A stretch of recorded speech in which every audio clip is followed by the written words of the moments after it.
आज का जो हमारा टॉपिक है जिसके बारे में हम बात करने वाले हैं वो है a letter to God written by G L Fuentes. G L Fuentes की अगर मैं बात करूं तो वो आपके एक मैक्सिकन नॉवेलिस्ट है, पोएट है एंड जर्नलिस्ट है। यानी कि मैक्सिका में रहते हुए उन्होंने उपन्यासकार के तौर पे कार्य किया है, कवि के तौर पे कार्य किया है और एक पत्रकार के तौर पे भी उन्होंने कार्य किया है। उन्हीं के द्वारा स्टोरी लिखी गई है अ लेटर टू गॉड, जिसका हिंदी मीनिंग है ईश्वर को लिखा गया पत्र। इस कहानी को समझने के लिए हम इसको पॉइंट्स वाइज समझने की कोशिश करेंगे।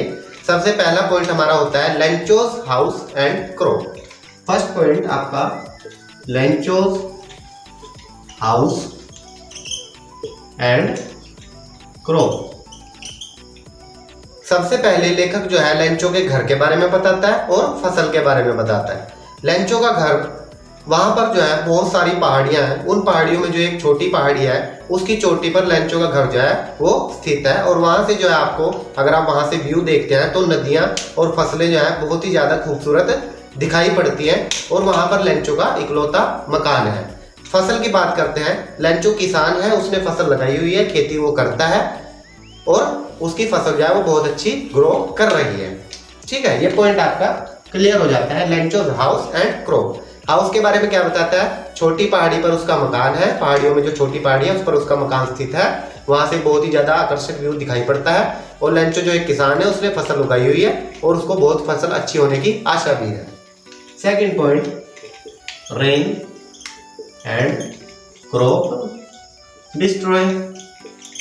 ठीक, अब क्या होता है, लेंचो जो है वो एक धार्मिक व्यक्ति है। धार्मिक व्यक्ति मीन्स वो ईश्वर में बहुत ही ज्यादा आस्थावान व्यक्ति है, बहुत ही अनक्वेश्चनेबल फेथ, यानी कि जिसमें कोई भी शक या शुबा नहीं होता, उस तरह का विश्वास जो है वो ईश्वर के प्रति रखते हैं। अब उन्हें जो है वर्षा की बहुत ही अधिक आवश्यकता है जिससे उनकी फसल जो है वो अच्छी ग्रो कर सके। इसलिए वो क्या करते हैं, वो ईश्वर से उम्मीद लगाते हैं कि उनकी फसल के लिए वर्षा अच्छी हो। इतना वो कह ही रहे होते हैं कि क्या होता है, उनकी जो पत्नी होती है, धर्म पत्नी, उनकी जो पत्नी होती है वो उन्हें आवाज लगाती है, क्योंकि शाम का समय हो जाता है, वो घर पे खाना बना रही होती है, वो उन्हें आवाज लगाती है कि आइए खाना खा लीजिए। अब लेंचो जो है खाना खाने के लिए चले जाते हैं और पीछे से क्या होता है कि उत्तर दिशा की तरफ से, यानी कि आसमान में जो है काले बादल, घनघोर काले बादल जो है आ पड़ते हैं और वर्षा हल्की हल्की आनी शुरू हो जाती है। अब लेंचो एक किसान है तो उसे बहुत ही ज्यादा खुशी होगी, क्योंकि वर्षा होगी तो फसल अच्छी होगी। तो वो क्या करता है, वो घर से बाहर निकलता है और वर्षा की बूंदों को अपनी शरीर पर महसूस करने के लिए बाहर आता है। इन्हें वो बताता है न्यू पॉइंट्स। रेन जो ड्रॉप्स पड़ती हैं यानी बूंदें पड़ती हैं वर्षा की, उन्हें वो कहता है न्यू पॉइंट्स। न्यू पॉइंट्स वो कहता है, ये आपके क्वेश्चन से भी बन सकते हैं, न्यू पॉइंट्स। ठीक है, न्यू पॉइंट्स वो इन्हें बताता है। अब वो ये सब कह ही रहा होता है या सोच ही रहा होता है या ईश्वर के प्रति धन्यवाद कर ही रहा होता है, जैसे भी आप समझ सकते हैं। उसके बाद क्या होता है कि वर्षा जो है भयंकर रूप धारण कर लेती है, यानी और ज्यादा तेज होती चली जाती है, हेल स्टॉर्म बन जाती है, यानी मूसलाधार बारिश भी होती है और साथ में तूफान और ओले भी पड़ने लग जाते हैं। अब ओले पड़ते हैं तो क्या होता है, ओलों से जैस की सारी फसल बर्बाद हो जाती है। लेखक ने इसे कैसे बताया है कि जैसे ही ओले पड़ते हैं, ओले पड़ने के बाद उसकी फसल नष्ट हो जाती है, तो ऐसा लगता है मानो जमीन पर जो है एक सफेद नमक की चादर ढकी गई हो। इसे बताया है यहाँ पर फ्रोजन पर्ल्स, यानी कि जमे हुए मोती। ओलों को कहानी में जो है जमे हुए मोती बताया है। यहाँ पर जो है उसकी फसल नष्ट हो जाती है, मीन्स फसल नष्ट हो गई है बारिश की वजह से। दो पॉइंट्स हमारे क्लियर हो जाते हैं। लेंचो के घर के बारे में लेखक बताता है, उसने फसल लगाई हुई है, उसे वर्षा की बहुत अधिक आवश्यकता है, ईश्वर के प्रति वो बहुत अधिक विश्वास रखता है, आस्थावान व्यक्ति है। उसके बाद क्या होता है, वर्षा आती है, वर्षा और तेज हो जाती है, मूसलाधार बारिश का वो रूप ले लेती है, हेल स्टॉर्म बन जाती है, तूफान आने लग जाता है और जो है ओले पड़ते हैं जिससे उसकी सारी फसल बर्बाद हो जाती है। पूरी फसल पर जो है ओले ही ओले ढक जाते हैं, जिन्हें जो है लेखक ने यहाँ पे कहा है फ्रोजन पेल्स, जमे हुए मोती। नेक्स्ट पॉइंट हमारा बनता है disappointment of Lencho. Disappointment of Lencho.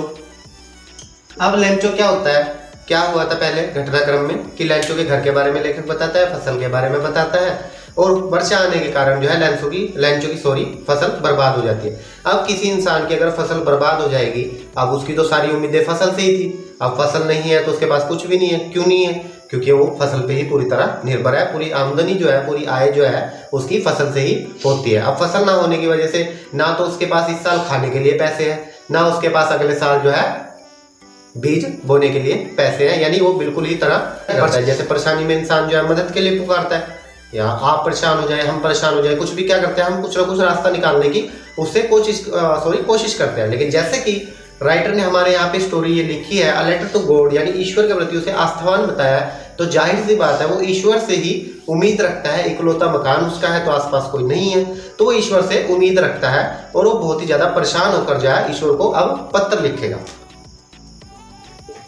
Letter to God, इस स्टोरी में जो है लेंचो द्वारा 2 पत्र लिखे जाते हैं। फर्स्ट लेटर की जो बात हो रही है वो अब हो जाती है लेटर टू गॉड।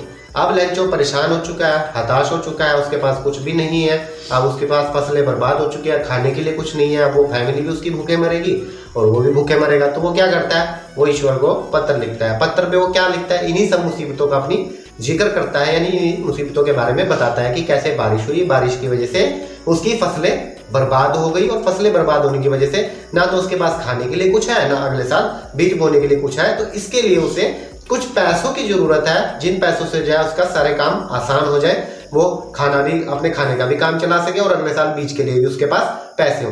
तो वो ईश्वर से, परमात्मा से पैसों की डिमांड करता है 100 पैसों। 100 पैसों जो है वो आपकी लैटिन अमेरिकी देशों की एक करेंसी है, पैसों।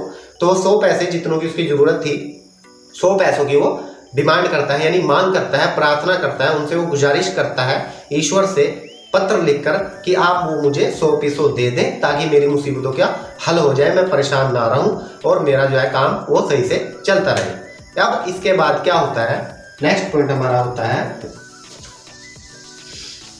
नेक्स्ट पॉइंट में होता है आपके लेंचो जो है वो पत्र डाकखाने में देने जाता है और वहां पे पोस्ट मास्टर द्वारा उस पत्र को पढ़ा जाता है। तो लेंचो का डाकखाने में जाना, पोस्ट ऑफिस में जाना और पोस्ट मास्टर का पत्र पढ़ना, पोस्ट मास्टर का लेटर को रीड करना यानी पढ़ना। अब क्या घटना होती है, लेंचो ने वो पत्र लिख दिया।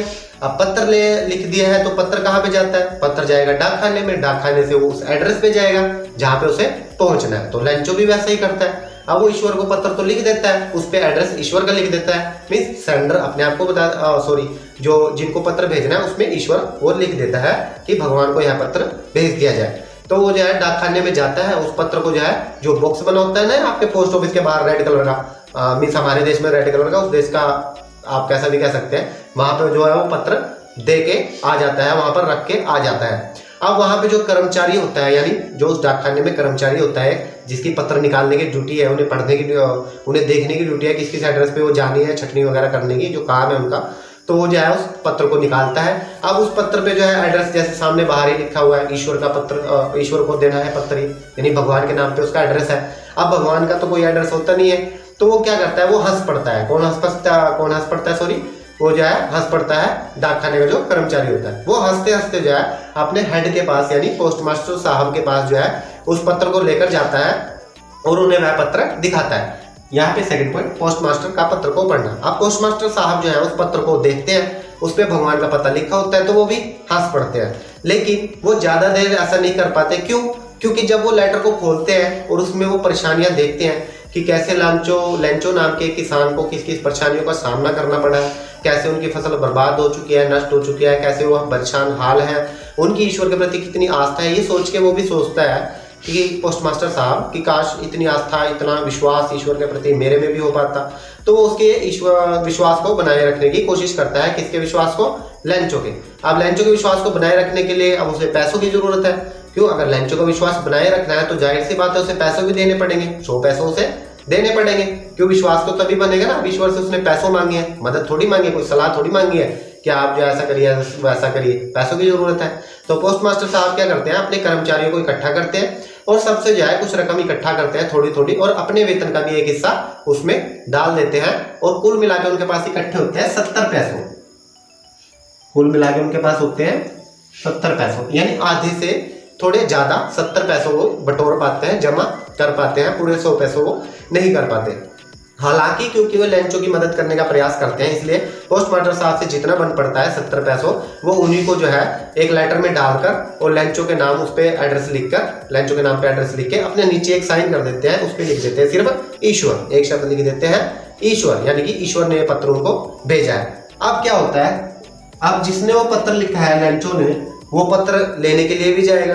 अब वो क्या करता है, लेंचो अगले संडे अपने पत्र को लेने के लिए, यानी पत्र का जवाब लेने के लिए, कि अगर पत्र से जवाब दिया है तो पत्र से ही जवाब आएगा, ये उस समय की बात है। तो जो है वो जाता है और वहां डाकखाने में जाकर जो है पूछता है क्या मेरे नाम से कोई पत्र आया है। पोस्ट मास्टर जो है उसे वो पत्र दे देता है जिसमें उसने पैसे भी रखे होते हैं इकट्ठे करके। अब जब जो है वो लेंचो उस पत्र को देखता है तो उसे बिल्कुल भी हैरानी नहीं होती। यहाँ ये पॉइंट समझने लायक है कि उसे हैरानी क्यों नहीं होती। उसे हैरानी इसलिए नहीं होती क्योंकि उसका ईश्वर में अनक्वेश्चनेबल फेथ है, यानी कोई शक ही नहीं है उसके अंदर कि उसने ईश्वर को पत्र लिखा है। ईश्वर का कोई पता नहीं है कैसे उसको पत्र को पहुंचाएंगे, कैसे ईश्वर का जवाब आएगा। उसके अंदर इस बात की कोई गुंजाइश नहीं है शक की। तो वो क्या करता है, उस पत्र को देख के हैरान नहीं होता है और उसको, लेकिन जब वो उस पत्र को खोलता है और उसमें जो पैसे होते हैं 70 पैसे जो पोस्ट मास्टर साहब ने इकट्ठा किए होते हैं अपने कर्मचारियों से, खुद से, तो जब वो पैसों को गिनता है तो उसे गुस्सा आ जाता है। गुस्सा क्यों आता है, क्योंकि उसने ईश्वर को कहा था 100 पैसों के लिए और उसे मिल रहे हैं 70 पैसों।